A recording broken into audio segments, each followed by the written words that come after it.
so brand royalty, it kicked off around 10, and I arrived around 11, and the floor is packed already, which, I was late to the party essentially, and I thought it'd still be I'm used to it trickling in at these kind of events, and then by lunch or the afternoon, it's packed, but yeah, not in this case. So how did you feel about this, the energy and the turnout and everything?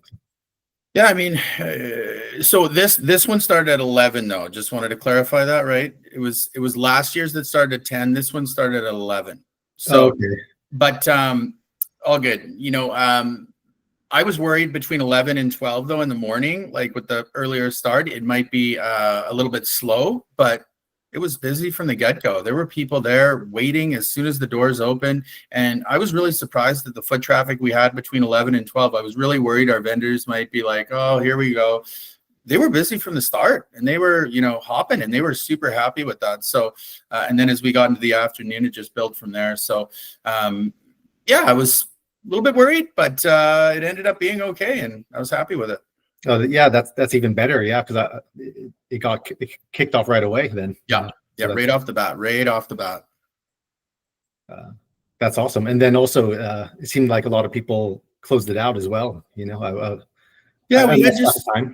had just over 900 throughout the day, which is a pretty good count for us.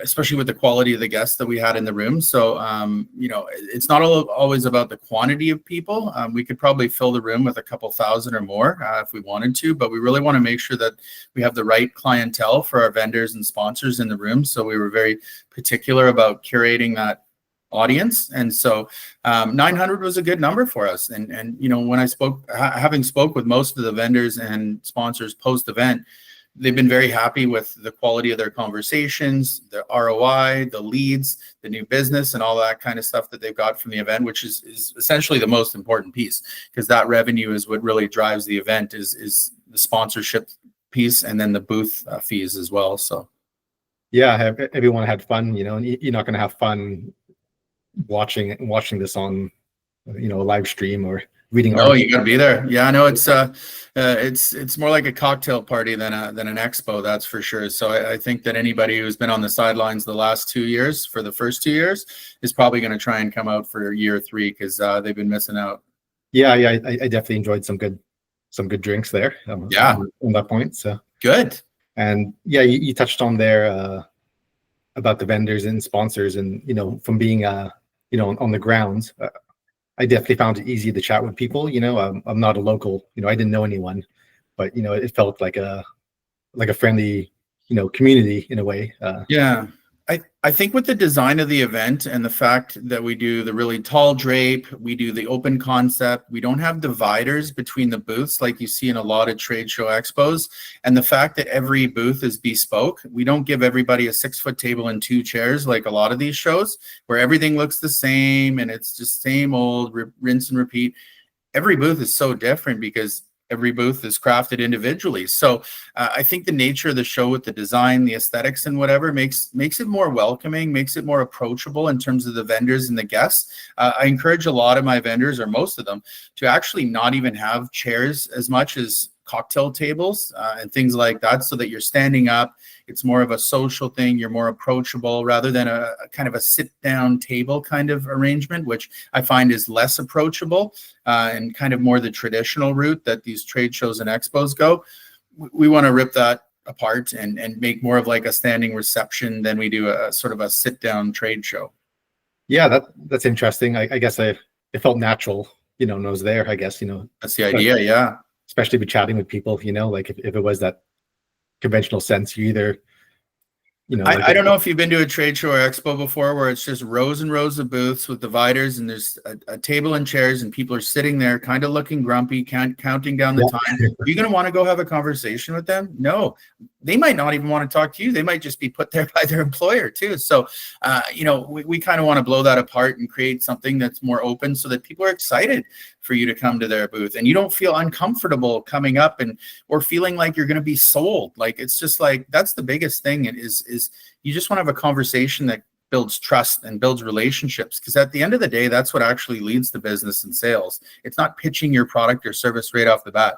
It's just having a genuine conversation and providing the backstory on your business or your brand. That will ultimately lead to, you know, that trust, that relationship, and that sale and business down the road. Yeah, I definitely met a lot more people at this than any trade show I've been to, really. Yeah, I like totally. your point about the kind of cocktail tables. You know, they really were kind of like a friendly middleman. You know, like Yeah. if you see a group of people standing, like, you don't, it's Yeah. weird to just approach them, but Yeah, they encourage conversation as yeah. opposed to push it away. And then also the lounges were a hit. Yeah. You know, that was a nice little Yeah, well, it's breakdown. great because, you know, Yeah.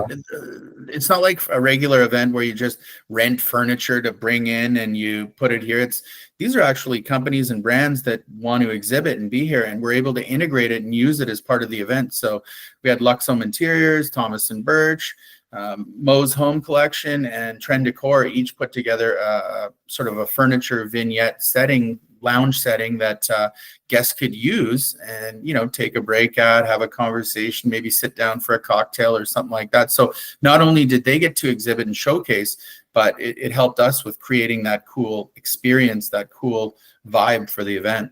Yeah, that's really a perfect vendor to have, a perfect integration, really. It is.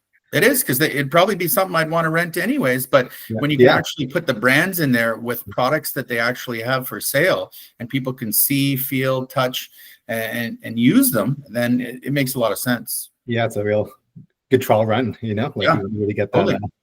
you know. Yeah. And yeah, I'm definitely inviting someone who has couches next time I throw events. You know, you gotta invite the couch guys. I'd invite the couch guys. I'll say it is a pain in the butt though for those guys. You know, getting it all loaded onto a truck, bringing it, unloading it, reloading it back after the event. So it's I always thank them because they've probably got to do the most amount of work. Even the car groups just need to drive the cars into the conference center and drive out, whereas the furniture guys, they got to do the most work. Yeah, it's like you know, the friend who wants you to help them move. You know, that's always yeah, especially when you barely see them every couple of years and then they call you out of the blue, right? Yeah, there you go. Yeah, and there was these interactive elements which are fun. That engraving and the photo booth. You want to talk on those a bit? Yeah, so I mean, in first year we kept it very basic because it was first year. Wanted to keep our, you know, experience logistics fairly simple, but this year it's like, okay, let's add a few pieces that, you know, kind of experiential, kind of, you know, interactive, that kind of thing. So we had an AI photo booth, so people could step into the photo booth, take a photo. There'd be some AI processing going on, and then it would spit out this printed sheet that kind of dolled you up, made you look fancy, and put me into a tux and made me look about 10 or 15 years younger. And then those slid into a lanyard, and you could wear your lanyard. So it was like almost like a cool VIP exclusive pass for the event. That's kind of what it looked like. So that was really cool. It was a huge hit. People loved that AI thing. So that was great. Yeah, we had a custom engraver come over from Vancouver to do some engraving on metal coasters. So you'd fill out a sheet, you'd write your name on it and what you want on the coaster, drop it off, and then leave for a little bit, and she'd do the engraving on the coaster, and then you'd come back and pick it up. So that was great. We had a side room where we did some sound healing and aromatherapy stuff. It was packed every single session. I don't think that there were any seats left for any of the sessions throughout the day. It was standing room only, so that was great. We had a pop-up liquor store. So any beverages, alcoholic beverages that people drank at the event, whether it was spirits, beer, wine, whatever it was for sale at the event itself as well. So if you had a gin that you liked, or a beer, or a red wine, or whatever, you could go and buy it on site there, so that, you know, you wouldn't forget about what it was next time you're at the liquor store. And then finally, we also had a DJ this year. So that was kind of cool, with a full custom bar and a green wall in the back and some cool lighting. So last year we just had kind of some playlists that we put on, and it was great. But it's nice to have a DJ who can really feel the room out and play to the room. And I think he just did a great job with some cool jazzy house kind of stuff, and it really set the vibe for the event. Yeah, you definitely appreciate it when you have a real DJ. You know, it can be easy to take that for granted sometimes, you know. Yeah, and even if you have a great playlist or whatever, it still doesn't move to the room. It's whatever Yeah. is kind of preset in that playlist. So, throughout the day, he just kind of changed up the vibe a little bit, but I always felt like there was that energy there. And it's just the thing in the background that you hear, but you need that. You need that. You need the lighting. You need the proper setting. You need the proper visuals. And that's what brings it all together to create that ultimate setting. Yeah. So for guests, did you see or hear any, interesting stories or get some takeaways? Is there any highlights I mean, from their end? across the board, I don't think I had too many negative comments from guests, because a lot of them were comped, like we just provided complimentary tickets. So, it's pretty rare you get tickets to an event like this with food and beverage and all that for free. So, no, across the board, mostly good conversations, like finding out about new vendors and groups that they didn't know existed in the city, finding out about new food, finding out about new beverage, people bumping into people they hadn't seen in a while or making new contacts. A lot of people said that was one of the best networking events they've been doing in Victoria all year. Not meant to be a networking event, but just based on the clientele and the people that came out, it kind of turned into that to some degree. So a lot of people said they made some good business connections out of this, which is kind of like not what it's meant to do, but it's a nice added bonus, I guess you could say. So, and a lot of vendors made good contacts with other vendors too. That was an interesting one for me. And in fact, I didn't see that coming either. It's just all the vendors having conversations and talking and how they can work together, or love to buy your products, or, I want to buy your products, or whatever it was. So that was a nice piece as well. Yeah, I think like how you mentioned how they the whole energy and the whole environment was set up really allowed for that, opposed to some things where it's kind of forced or expected, when you network, it's not a fun.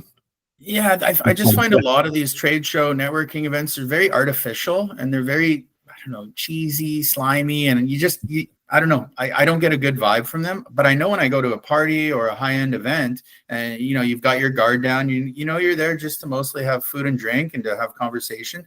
That's the vibe that I want to set with this, and that's the vibe that I think we set with this. So, people show up, and as much as there are brands there trying to sell you and get on board and new leads and ROI and all that, it doesn't feel like that. You just go up and have a conversation with the guy from Maserati, or the furniture group over here, or whoever it might be.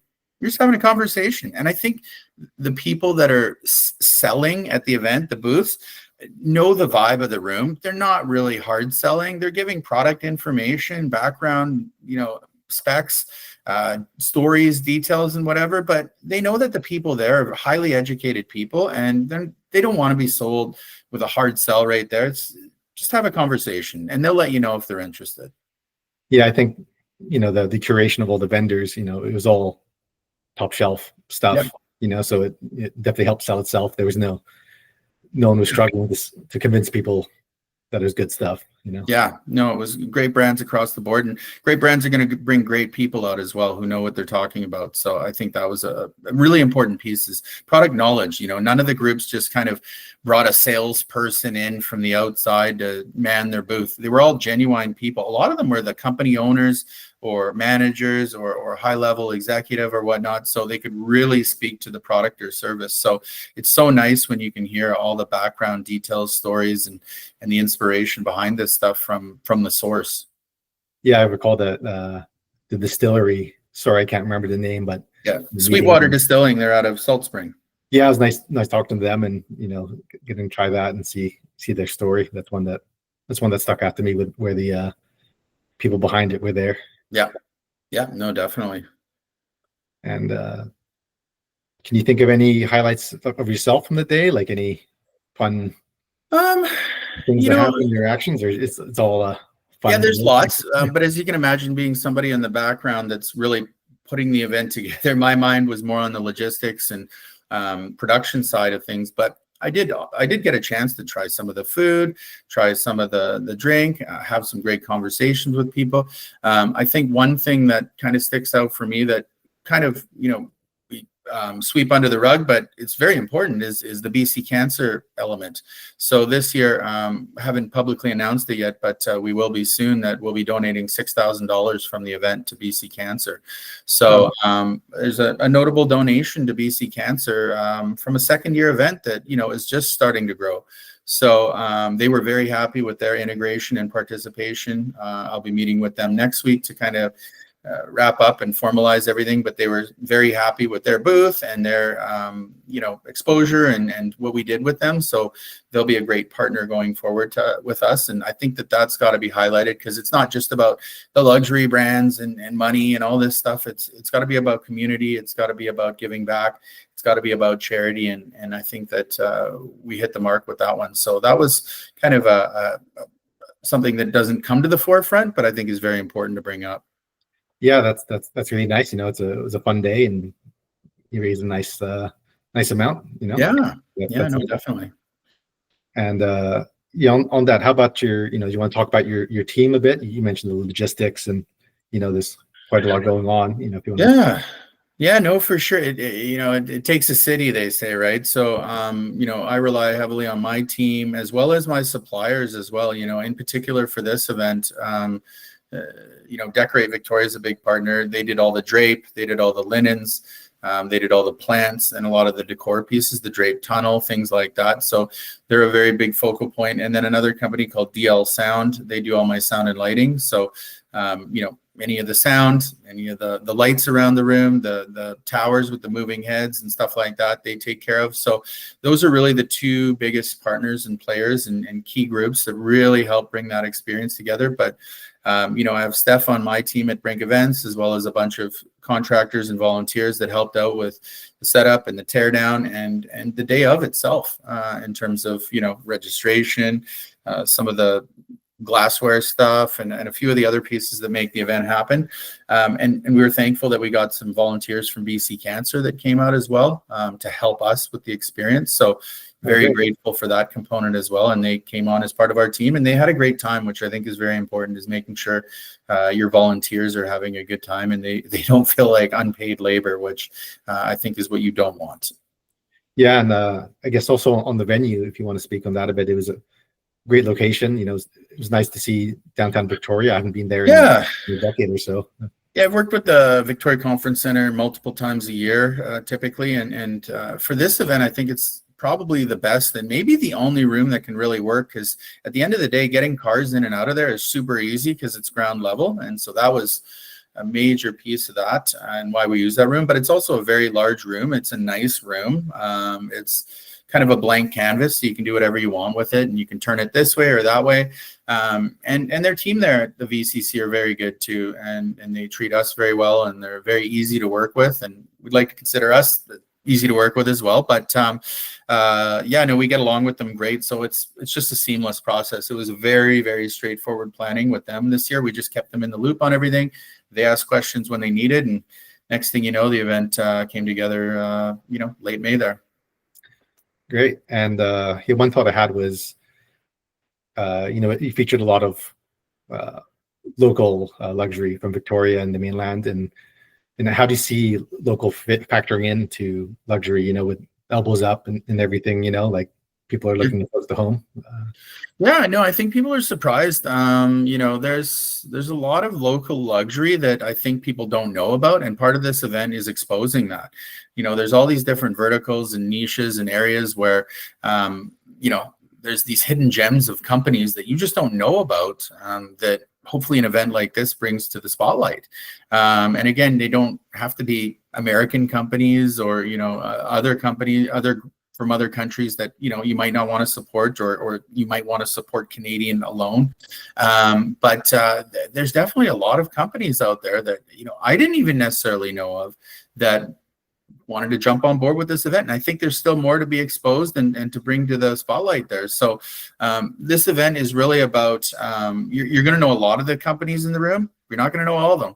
And so when you come to this event, it's a bit of a discovery. It's a bit of an exploration in the sense that you'll know of some of the companies, but you'll find out about some new ones as well. And that's the whole idea, is as you walk around the room, you're going to not know what to expect. You know, it might be food or drink or car or fashion or travel or furniture or whatever. But as you walk through the room, you're going to have these new opportunities to see brands you haven't seen before.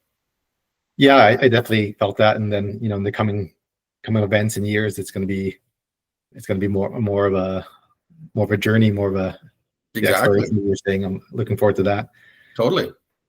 And yeah, you touched on this, and then on the concept of growing. Like, how do you feel about the demand to expand, of course, but keeping that personal touch, that intimacy that people enjoy? Yeah, that's a really tough one because generally, as you expand and grow, you lose control of quality. Not always the case, but I feel in certain cases where things are very dialed in, you got to keep nailing it.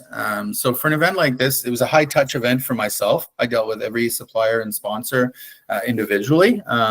It'll be difficult to do going forward, and I might have to outsource some of that communication and outreach and that kind of stuff to my team. But it's tricky, right? You want to treat every vendor like they're the only one there, but at the same time, once you climb up into 60, 70 vendors, it's just not possible.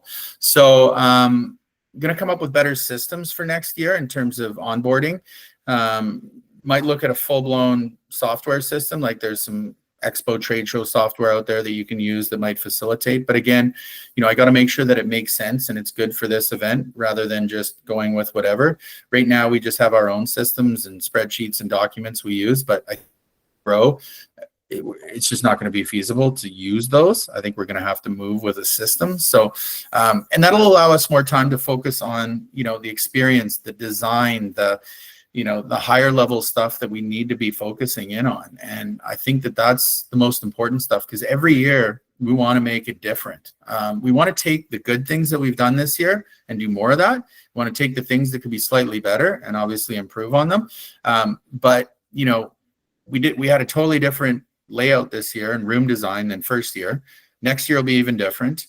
And next year we'll have different experiential pieces. We'll have different venues. So, you could come to the event every year and it is going to be different every year, but you'll still have a common thread, a common theme throughout all of them that you'll see in terms of the overall feel, the overall design, the overall aesthetics that will stick true. But I guarantee you'll be in for a couple of surprises every single year. If you come every year, it's not going to be the same room layout. It's not going to be the same stuff. There's going to be new stuff every year.